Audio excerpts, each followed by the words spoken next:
Kami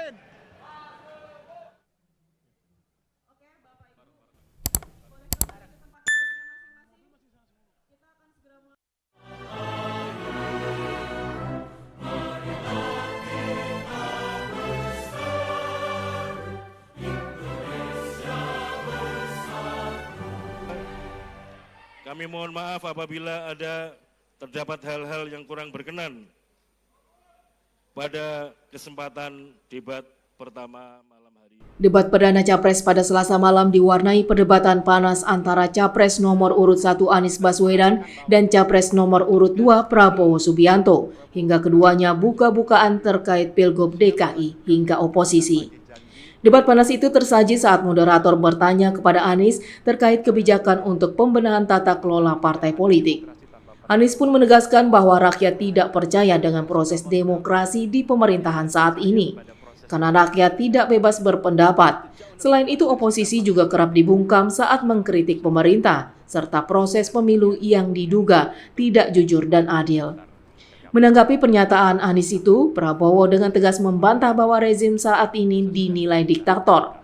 Ia pun menyinggung pemilihan Gubernur DKI Jakarta tahun 2017, di mana saat itu dirinya yang mengusung Anies hingga terpilih menjadi Gubernur DKI Jakarta. Karena jika demokrasi tidak berjalan, tidak mungkin Anies menjadi Gubernur DKI Jakarta. Mas Anies.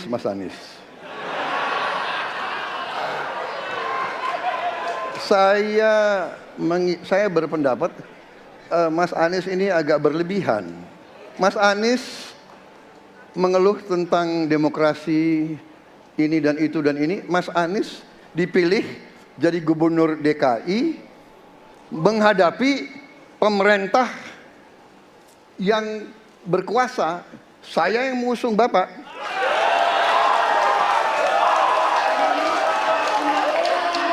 Kalau demokrasi kita tidak berjalan, tidak mungkin Anda jadi gubernur.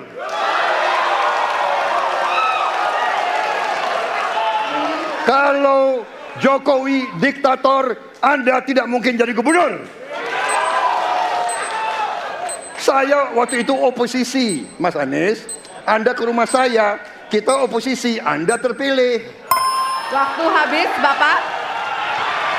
Harap tenang, Bapak Prabowo.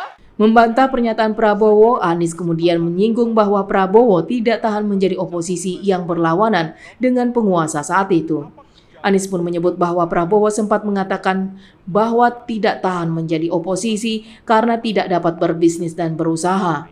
Anies pun menilai kekuasaan bukan sekedar berbisnis, karena kekuasaan adalah kehormatan untuk menjalankan kedaulatan rakyat.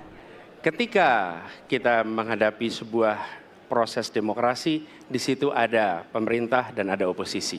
Dua-duanya sama terhormat. Dan ketika proses pengambilan keputusan itu dilakukan, bila ada oposisi, maka selalu ada pandangan perspektif berbeda yang membuat masyarakat bisa menilai. Karena itu oposisi itu penting dan sama-sama terhormat. Sayangnya, tidak semua orang tahan untuk berada menjadi oposisi. Oke? Seperti sampaikan Pak Prabowo tidak tahan untuk menjadi oposisi. Apa yang terjadi? Beliau sendiri menyampaikan bahwa tidak berada dalam kekuasaan membuat tidak bisa berbisnis, tidak bisa berusaha. Karena itu harus berada dalam kekuasaan. Kekuasaan lebih dari soal bisnis, kekuasaan lebih dari soal uang, kekuasaan soal kehormatan untuk menjalankan kedaulatan rakyat. Dalam debat perdana Capres itu terdiri dari 8 segmen dan berlangsung selama 120 menit. Sementara tema debat perdana ini meliputi pemerintahan, hukum dan HAM, pemberantasan korupsi, penguatan demokrasi, peningkatan layanan publik, dan kerukunan warga. Selain itu, sebanyak 18 pertanyaan disiapkan oleh 11 panelis.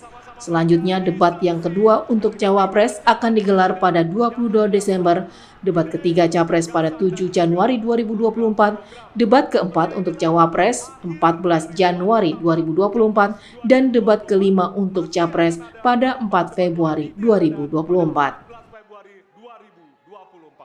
Tim UTV mengabarkan.